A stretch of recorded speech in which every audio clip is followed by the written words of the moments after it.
Hello नमस्कार दोस्तों। आप सभी का पीटीएफ परिवार में स्वागत है। बहुत बहुत अभिनंदन है आप सभी लोगों का। जैसा कि हम लोग पढ़ने वाले हैं, एनसीईआरटी का हम लोग हिस्ट्री पढ़ेंगे। और ये जो एनसीईआरटी का जो क्लास हो रहा है आपके लिए 6 क्लास का एनसीईआरटी है।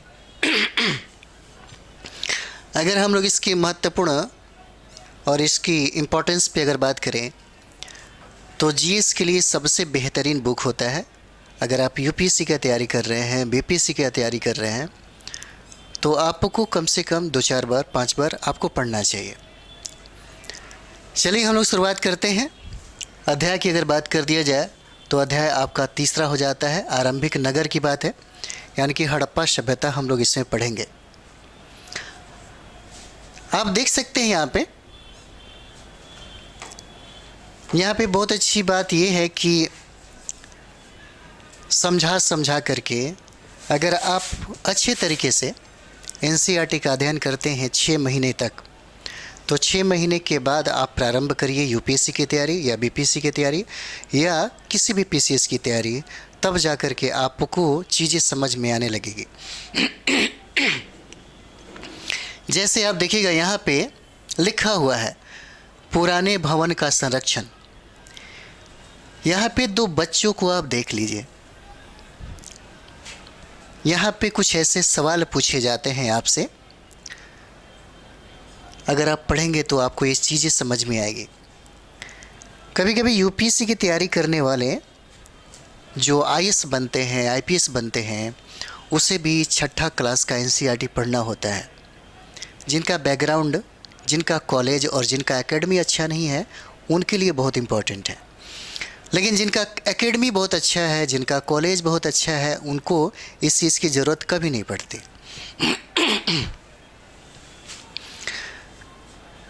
आप तैयारी कर रहे हैं आईएएस के लिए, आप तैयारी कर रहे हैं एसटीएम बनने के लिए, आप तैयारी कर रहे हैं डीएसपी बनने के लिए, और आपके मन में चलता होगा कि 6ठा क्लास का हमको एनसीईआरटी पढ़ाया जाता है। हालांकि 6ठा का एनसीईआरटी इसलिए पढ़ाया जाता है कि जीएस के लिए जो जनरल स्टडीज़ कहा जाता है। हालांकि अगर देखेंगे तो जनरल स्टडी और जीके दोनों में एक अंतर होता है, लेकिन कमीशन के स्टूडेंट के लिए जनरल स्टडीज़ ही पढ़ाई जाती है। एक जीएस का जो सामान्य जो जानकारी है आपको यहाँ से बहुत सटीक तरीके से मिल जाता है। 1000 किताब पढ़ने से अच्छा है सटीक किताबें पढ़ा जाए। एक यूपीएससी कंप्लीट करने वाला लड़का या बीपीएससी कंप्लीट करने वाला लड़का कोई भी हो, उसके लाइफ में 2 चीज़ों का होना बहुत ज़रूरी है। सबसे पहला, जो गाइड है उसके लाइफ में गाइड का होना, और बहुत अच्छे गाइड का होना ज़रूरी है। वो गाइड कोई भी हो सकता है, माता पिता हो सकते हैं, भाई बंधु हो सकते हैं, सगा संबंधी कोई भी हो सकता है, आपका इंस्टीट्यूट हो सकता है, आपका कोई भी संस्था हो सकता है, आपके कोई भी टीचर हो सकते हैं। और दूसरी बात होता है एक सटीक किताबें। 2 चीज़ें आपके पास होना ज़रूरी है किसी भी कंपटीशन को फाइट करने के लिए। ठीक है, तो आइए हम लोग प्रारंभ करते हैं, शुरुआत करते हैं। और ये हमारा क्लास जो है थोड़ा लंबा जाएगा, क्योंकि हम यहाँ पे कुछ एनालिसिस पे भी बात करेंगे। क्योंकि एक आईएएस के लिए, एक बीपीएससी कंप्लीट करने के लिए, और आज के संदर्भ की अगर बात किया जाए तो उससे एनालिटिकल अप्रोच की ज़रूरत बहुत ज़्यादा पड़ती है। ऐसे ही नहीं लेकर के चलना है। तो आइए हम लोग देखते हैं। यहाँ पे देखिए, कहता है कि जसपाल और हरप्रीत अपने घर के पास की गली में क्रिकेट खेल रहे थे।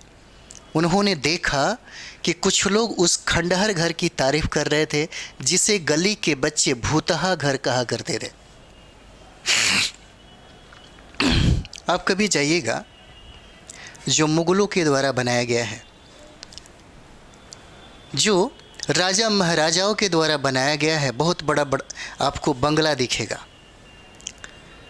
इससे ये आपको अंदाज़ा लगाना चाहिए, इससे ये पता चल जाता है कि एक ज़माने में कितना इसका मतलब समझिए कितना बड़ा होगा, कितना भव्य होगा और कितना शानदार होगा। खंडहर से ही पता चल जाता है आपको, खंडहर से ही पता चल जाता है कि जिस ज़माने में, कल्पना करके देखिएगा, जिस ज़माने में जिस खंडहर को हम आज देख रहे हैं, वो खंडहर उस ज़माने में जब इसका निर्माण किया गया होगा, जब ये बन के तैयार होगा, तो कितना खूबसूरत, कितना शानदार और कितना भव्य होगा, उसी के बारे में ये लोग चर्चा कर रहे हैं। हमने खंडहर देखी, छठा क्लास का बच्चा क्या एनालिसिस कर सकता है? उसके मन में आया कि उसके मन में आया, देखते देखते उसको लगता है कि भाई भूतहा घर है, उसमें नहीं जाना चाहिए, उसमें भूत प्रेत का प्रवेश होगा। तो क्या करते हैं बच्चे, उस घर में नहीं जाते हैं, डर जाते हैं। लेकिन वही बच्चे जब धीरे धीरे सयान होते हैं, धीरे धीरे बड़े होते हैं, तो वो जो विचार था, वो विचार धीरे धीरे उसके दिमाग से गायब हो जाता है। जैसे मैं आपको बता रहा हूँ, जब आप छोटे बच्चे होंगे, जब आप स्टैंडर्ड 1 या LKG UKG में पढ़ रहे होंगे, तो आपके पास जो किताब होगा, उस किताबों में सबसे ज़्यादा चित्र होगा। भले आपको कब पढ़ने आए या ना पढ़ने आए, लेकिन कबूतर को देख कर के क से कबूतर ज़रूर बोल सकते हैं। ख पढ़ने आए या ना पढ़ने आए, आप इसे पहचाने या ना पहचाने, लेकिन जो चित्र है खरगोश का, ख से खरगोश ज़रूर आपको समझ में आने लगेगी। ये बचपना की बात है। ये जो बहुत ही कम उम्र के जो बच्चे होते हैं, जो अभी पढ़ना लिखना उनको सिखाया जाता है, ये एकदम प्रारंभिक चरण होता है। तो प्रारंभिक चरण में क्या होता है कि जैसे ही धीरे धीरे बच्चा सयान होने लगता है, जैसे ही बच्चों का उम्र बढ़ने लगता है, उम्र बढ़ने के साथ साथ जो किताबें उसके ज़िंदगी में मिलती है और क्लास का भी स्टैंडर्ड बढ़ते जाता है, तो उसके जीवन की किताबों से वो चित्र धीरे धीरे मिटने लगता है। आज आप ग्रेजुएशन कर रहे होंगे, आप 10+2 पास किए हैं, आप PG कर रहे होंगे, आप नेट करेंगे, JRF करेंगे, PhD करेंगे। तो जैसे ही आप बड़े क्लासों में चले जाते हैं, तो वहाँ से आपकी किताबों से चित्र गायब हो जाता है। देखिए, NCERT एनालिसिस करना सिखाता है, और UPSC और BPSC में जितने भी स्टूडेंट होते हैं, उनको खास करके एनालिटिकल अप्रोच पे ही ज़्यादा फोकस किया जाता है। और छठा क्लास से ही आपकी मौलिकता जो है यहाँ पे विकसित हो जाए, आपकी बौद्धिक क्षमता ज़्यादा बढ़ जाए, ताकि आप UPSC को क्रैक कर सकें, BPSC को क्रैक कर सकें। ये सारा चीज़ें आपको NCERT देता है और सिखाता है। सबसे ज़रूरी ये होता है कि आपको NCERT अगर पढ़ रहे हैं तो अपने से कैसे समझ रहे हैं। NCERT बहुत सारे लोग पढ़ते हैं, जितने भी कमीशन के स्टूडेंट हैं सबके पास NCERT होगा। सभी लोग अपना दृष्टिकोण से इसका विश्लेषण करते होंगे। आपका भी नज़रिया एक समय के बाद खुल जाएगा, आपका भी दृष्टिकोण व्यापक होने लगेगा। इसी तरह से आप NCERT बार बार पढ़िए। एक समय ऐसा होगा कि जब भी UPSC के मेंस को हल करेंगे या BPSC के मेंस को हल करेंगे, तो बड़ा आसानी से और बहुत ही इजी तरीके से आप लिख करके आएंगे, और निश्चित तौर पे आप फाइट भी करेंगे। तो सबसे पहले तैयारी का यही चरण होता है, NCERT का अध्ययन करना। और ज़रूरी है कि NCERT आपको, अगर मानते हैं कि आप YouTube से ही पढ़ रहे हैं, तो YouTube से कैसा एनालिसिस आपको मिलता है, ये सबसे महत्वपूर्ण चीज़ होता है। सिर्फ देख करके पढ़ा देना ही सही चीज़ें नहीं होता, और ये सब चीज़ें जो इन्फॉर्मेशन आपको जो दिया जाता है, इसका एनालिसिस जो अप्रोच है, किस तरीके से बताया जाता है, ये आपके लिए बहुत इम्पोर्टेंट है। तो यहाँ पे हम लोगों ने क्या देखा, खंडहर घर की तारीफ एक कर रहा है, दूसरा कह रहा है कि ये भूतहा घर होगा। तो इससे ये क्या अंदाज़ा लगाया जा सकता है? कल्पना करने वाली बात है। छठा क्लास का बच्चा क्या सोचेगा? एक ने कहा, इसकी वास्तुकला को देखो। सोचिए, ये छठा क्लास का NCERT है।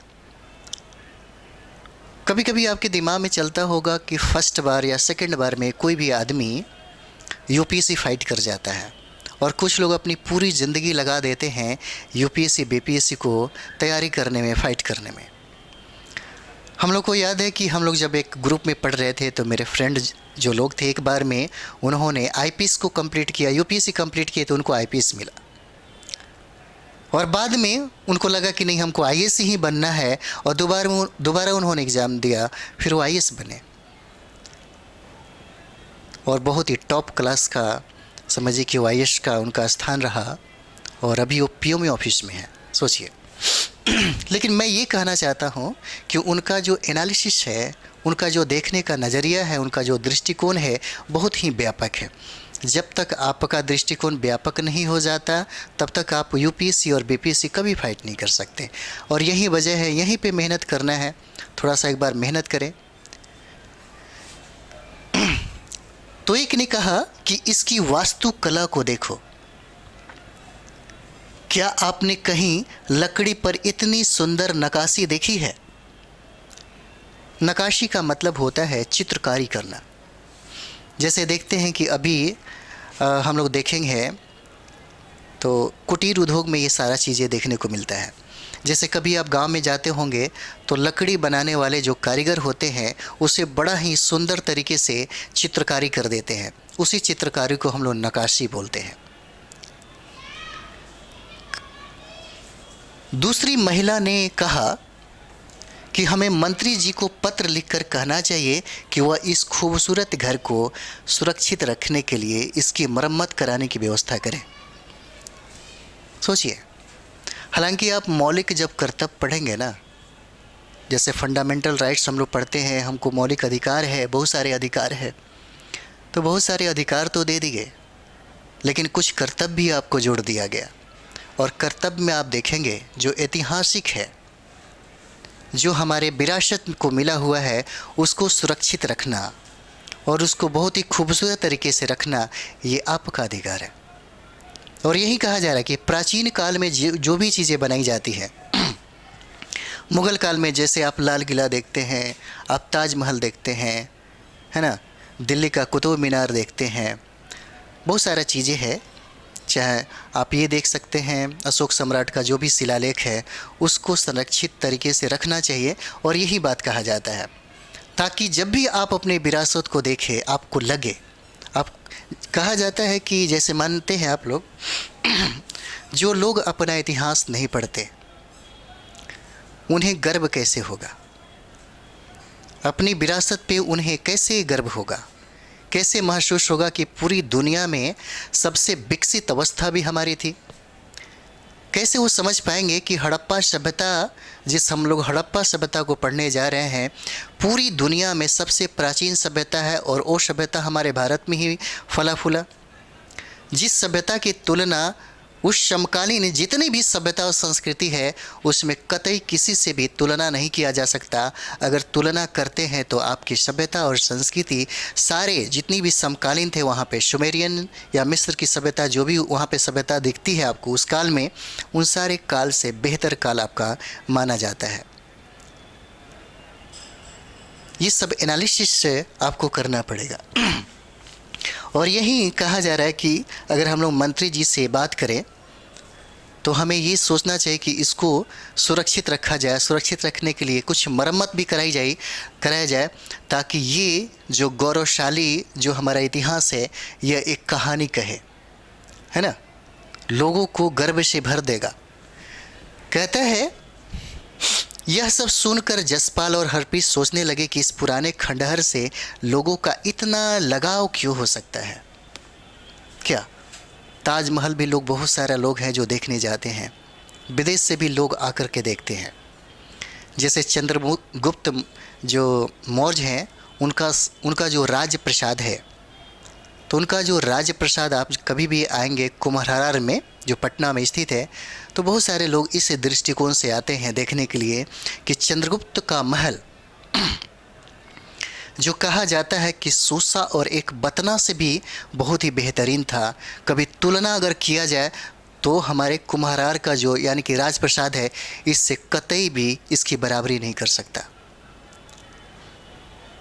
किसी ने यह भी कहा कि शायद इसको देख करके ऐसा लगता है कि आम जो जनता है, जो आम लोग हैं, इसको नहीं बना सकते।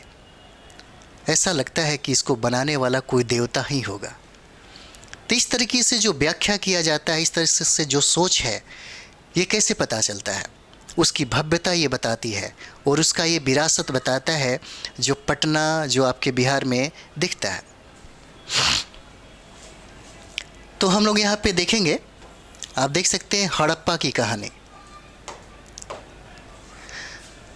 सबसे विचित्र बात क्या है इसको हम लोग थोड़ा समझेंगे, क्योंकि हड़प्पा सभ्यता को समझने के लिए, जानने के लिए आपके पास क्या क्या होना चाहिए। किसी भी इतिहास को समझने के लिए आपके पास दो चीज़ों का होना ज़रूरी है। जैसे पहला पुरातात्विक साक्ष्य हो जाता है और दूसरा साहित्यिक साक्ष्य हो जाता है। लेकिन हड़प्पा सभ्यता की कहानी को समझने के लिए आपके पास साहित्यिक साक्ष्य नहीं है।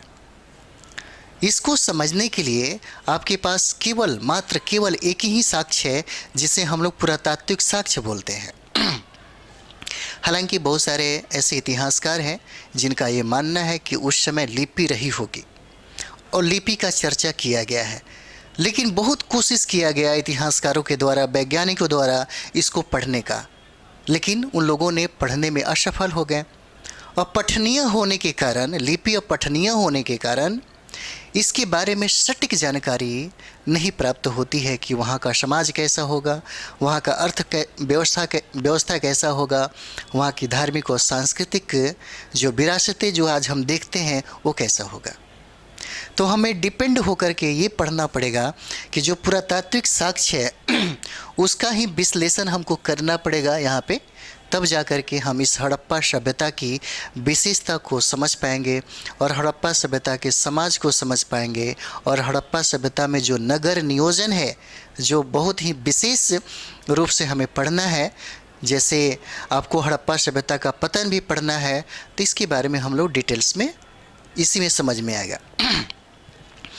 जैसे कहने का मतलब है हड़प्पा की कहानी, हम लोग कहानी समझेंगे उसके पहले हम आपको बता दें कि हड़प्पा सभ्यता, देखिए सभ्यता और संस्कृति में फ़र्क हो जाता है।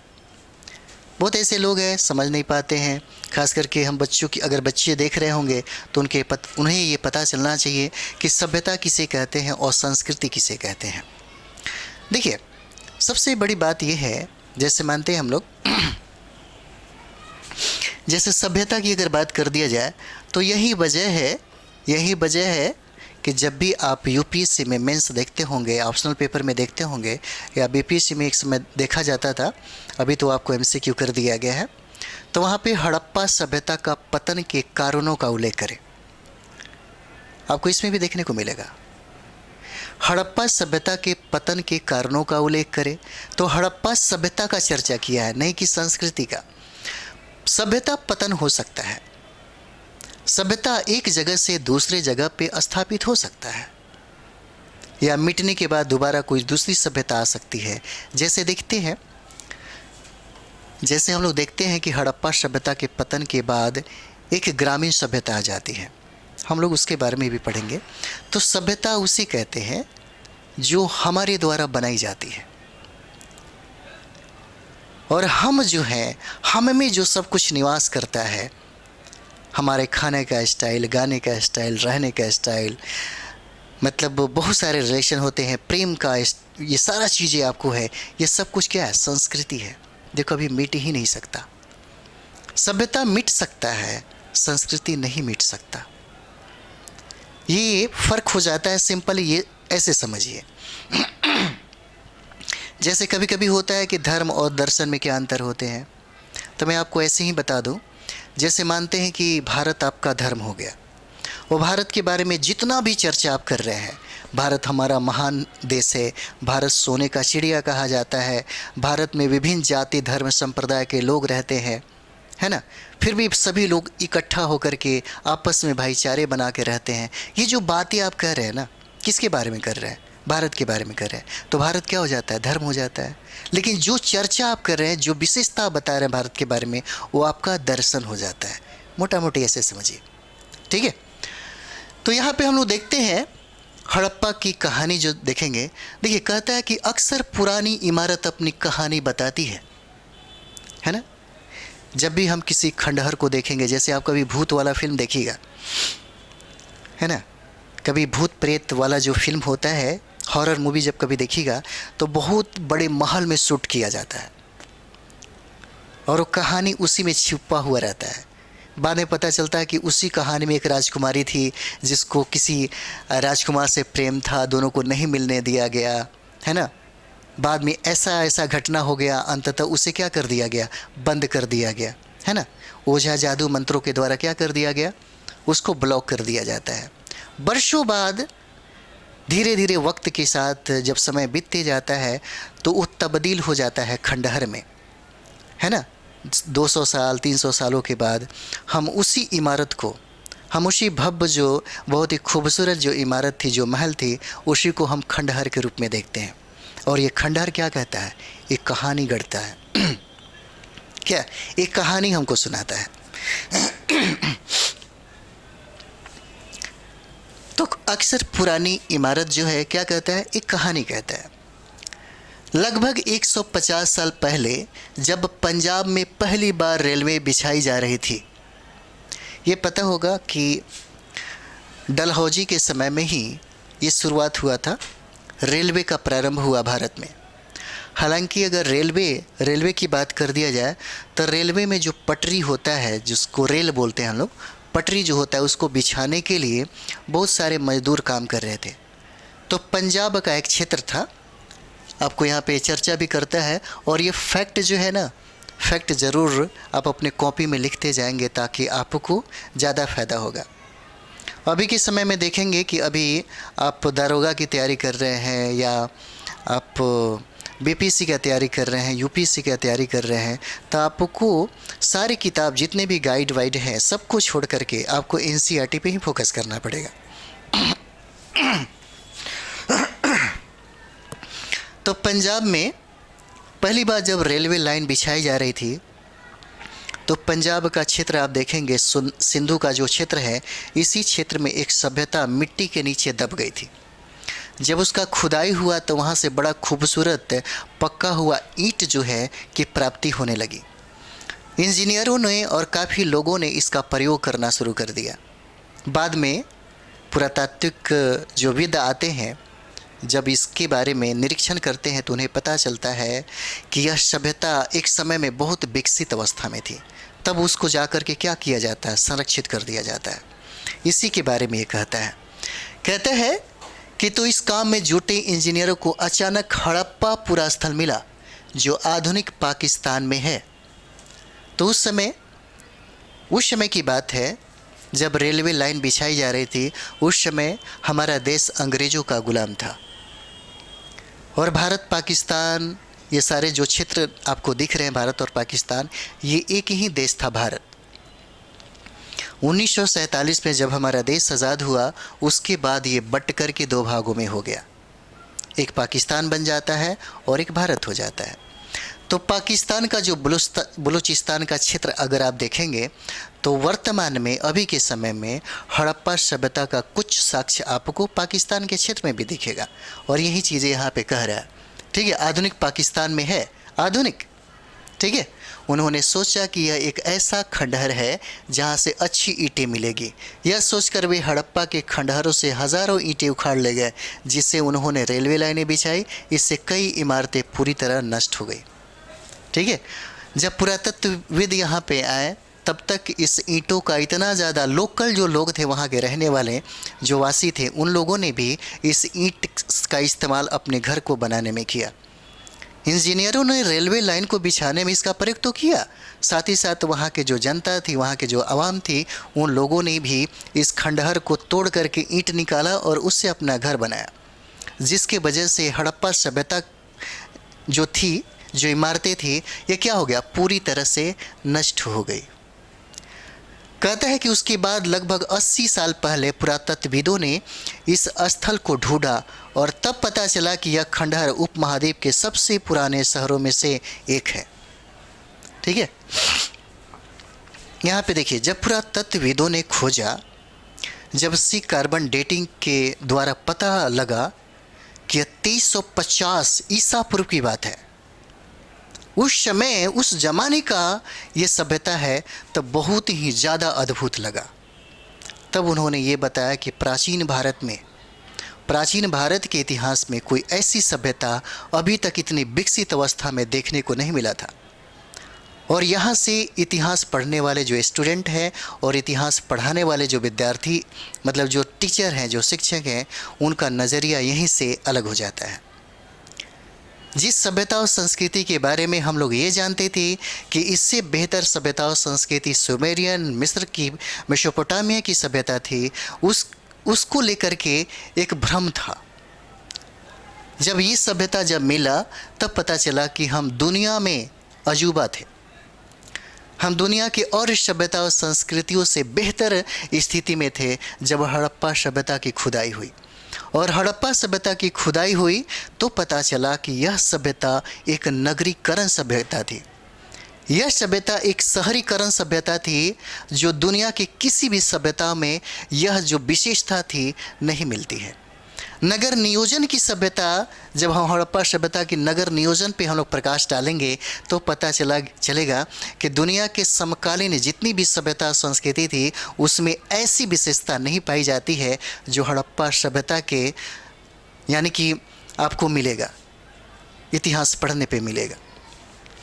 यही कहता है चूँकि इस नगर की खोज सबसे पहले हुई थी, इसीलिए बाद में मिलने वाले इस तरह के सभी पुरास्थलों में जो इमारतें और जो चीज़ें मिली उन्हें हड़प्पा सभ्यता की इमारतें कहा गया। देखिएगा, हड़प्पा सभ्यता को अन्य नाम से भी जाना जाता है, जैसे में सैंधव सभ्यता के नाम से भी जाना जाता है। जैसे सिंधु और सरस्वती नदियों के संगम पर यह सभ्यता जो थी फला और फूला। यही वजह था कि इस सभ्यता का नाम सैंधव सभ्यता भी कहा जाता है।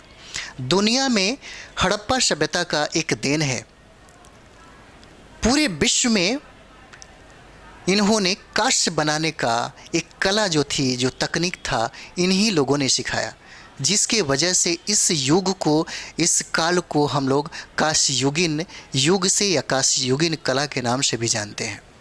हालांकि अगर पूछा जाए कि इन सभी जो हड़प्पा सभ्यता का नाम मैंने आपको बताया, इन सभी में कौन से, मतलब समझिए कि सैद्धांतिक होगा, कौन सा बेहतर होगा, तो आप हड़प्पा सभ्यता ही बोलेंगे, हड़प्पा की सभ्यता ही बोलेंगे।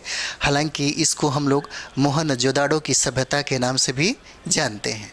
ठीक है, तो देखिए, कहता है कि इन शहरों का निर्माण लगभग 4700 साल पहले हुआ था। ठीक है, एक बार अच्छे तरीके से एनसीईआरटी पढ़िए, फिर दोबारा जब पढ़ेंगे ना तो आपकी बौद्धिक क्षमता इतना ज़्यादा विकसित हुआ रहेगा कि वहाँ से एनालिसिस करने में आपकी मौलिकता और आपका जो सोचने का जो नज़रिया है वो डेवलप हो जाएगा। ठीक है, तो चलिए फिर आगे हम लोग देखते हैं इसी में।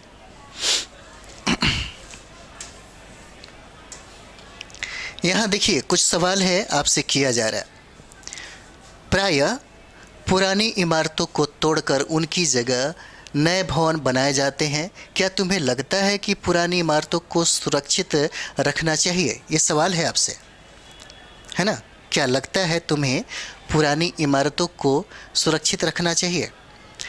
तो जब भी आप अगर यूपीएससी का, अगर हमारा आप एनसीईआरटी का क्लास आप देख रहे हैं, अगर आप एनसीईआरटी का क्लास देखते समय आपके मन में आता है या आप तैयारी कर रहे हैं यूपीएससी और बीपीएससी का, तो ज़रूर इसके बारे में आपको अपने कॉपी में लिखना चाहिए, ताकि आपका एक नज़रिया, एक दृष्टिकोण है वो कम से कम जग जाहिर हो।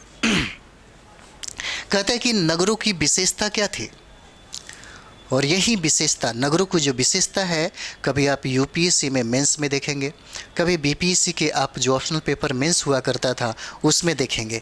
लेकिन अब आपका जो विशेषता है ये आपको डायरेक्ट पीटी में भी पूछा जा सकता है, और पीटी में पूछा जाता है। जैसे यूपीएससी का या बीपीएससी का जिस तरह से लेवल बढ़ते जा रहा है उसमें ये प्रश्न पूछे जाएंगे। ठीक है, तो देखिए, इन नगरों में से कई 2 या उससे ज़्यादा हिस्सों में विभाजित किया था। यहाँ पे नगर की बात करें तो 2 टीलों में बटा हुआ था। एक ऊपरी टीला होता है और एक निचली टीला होता है। जैसे अगर हम टीलों की बात करें तो आप देख सकते हैं, इसमें लोग क्या करते थे, मिट्टी भर देते थे, और मिट्टी भर करके इसे ऊंचा कर दिया जाता था। और दूसरा जो टीला होता था ये बिल्कुल प्राकृतिक थी। तो ये जो इसमें ईंट पत्थर या मिट्टी भर के जो ऊंचा किया जाता था, इसको हम लोग ऊपरी टीला बोलते थे। ऊपरी टीला या ऊपरी नगर दुर्ग भी बोलते थे। जहाँ पे कहा जाता होगा कि शायद जो अमीर वर्ग के लोग या कुलीन वर्ग के लोग रहा करते होंगे, ठीक है। और ये सब किले का निर्माण इंसानों के द्वारा हुआ था, इसलिए इसको कृत्रिम टीला भी कहा जाता है। कृत्रिम मतलब होता है एक मानव के द्वारा बनाया गया, और प्राकृतिक होता है खुद वो बन के तैयार हो जाता है, ठीक है। और यहाँ पे जो दो टीले का भाग अगर देखा है तो बीच से क्या होता था, एक दीवार की तरह बनी होती थी। और यहाँ पे जो गरीब मजदूर जो रहते थे, सर्वहारा वर्ग जो रहते थे, और ये टीला हम लोग निचली टीला बोलते हैं ठीक है, निचली दुर्ग बोला जाता है। इसी के बारे में ये बता रहा है, ठीक है। इसी के बारे में आपसे चर्चा कर रहा है।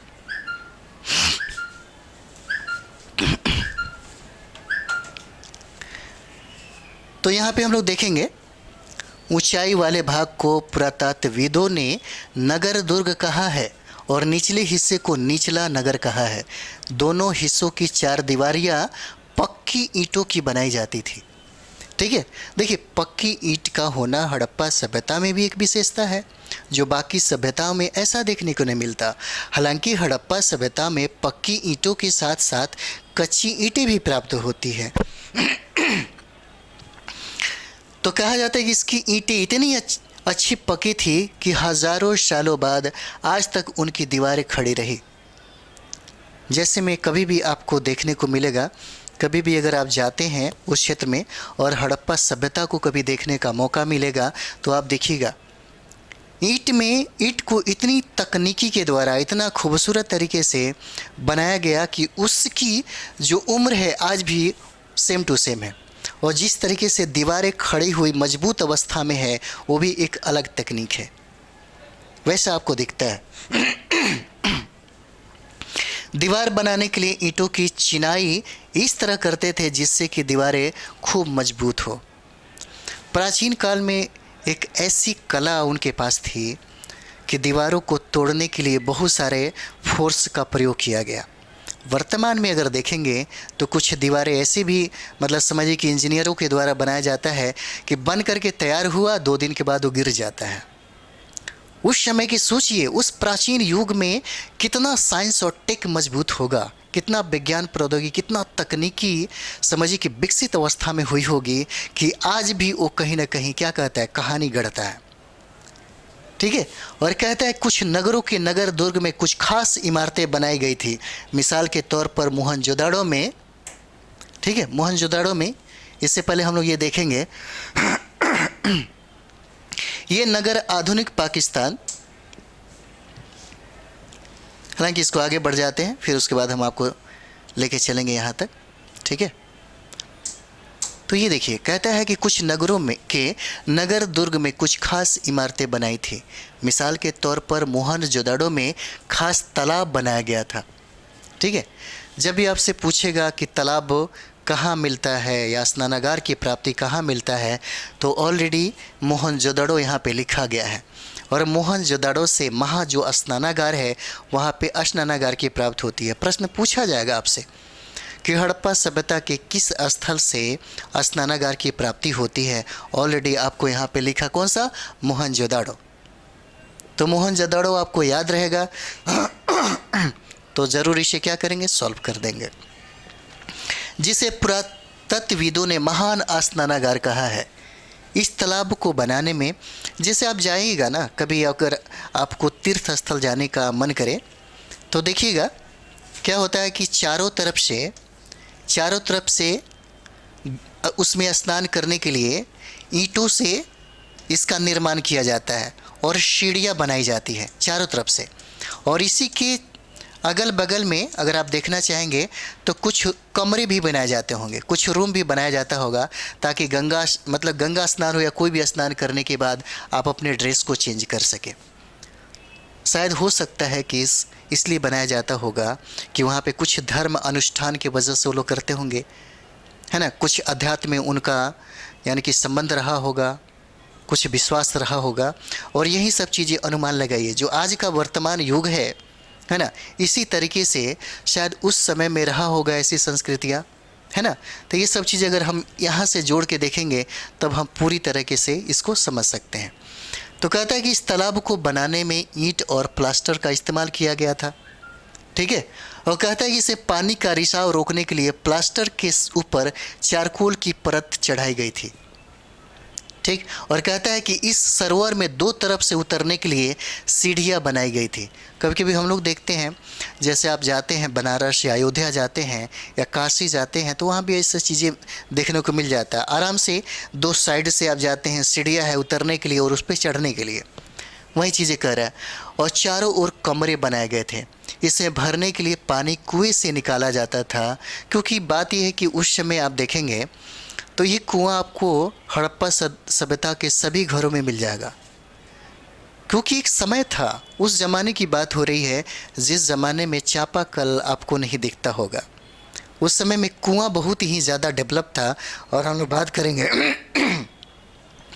धौलावीरा हड़प्पा सभ्यता में समझिए कि जल निकास प्रणाली के लिए और जल के लिए बहुत ही विकसित अवस्था में था, जो विश्व की किसी भी सभ्यता और संस्कृतियों में देखने को नहीं मिलता। तो ये सब चीज़ें यहाँ पे कहता है। और उपयोग के बाद इसे खाली कर दिया जाता था। देखिए इससे क्या पता चलता है,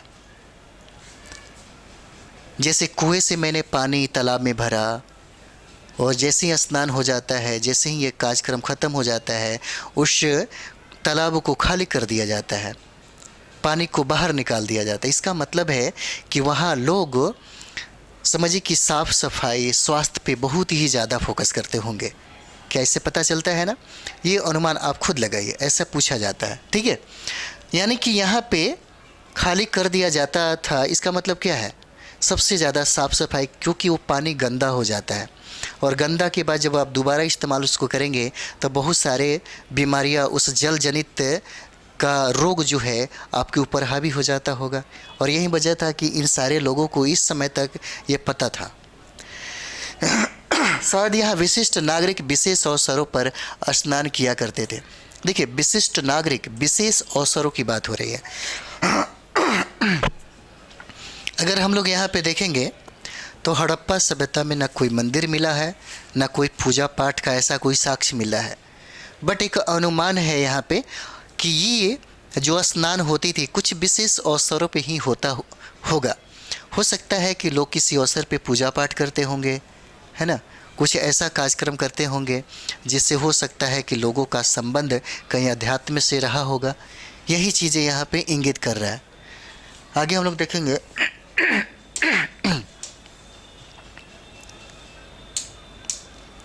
देखिए कालीबंगा, यहाँ पे देखिए कालीबंगा और लोथल जैसे अन्य नगरों में अग्नि कुंड मिले हैं। प्रश्न आपसे पूछा जा सकता है कि अग्नि कुंड की प्राप्ति हड़प्पा सभ्यता के किस स्थल से प्राप्त हुआ है।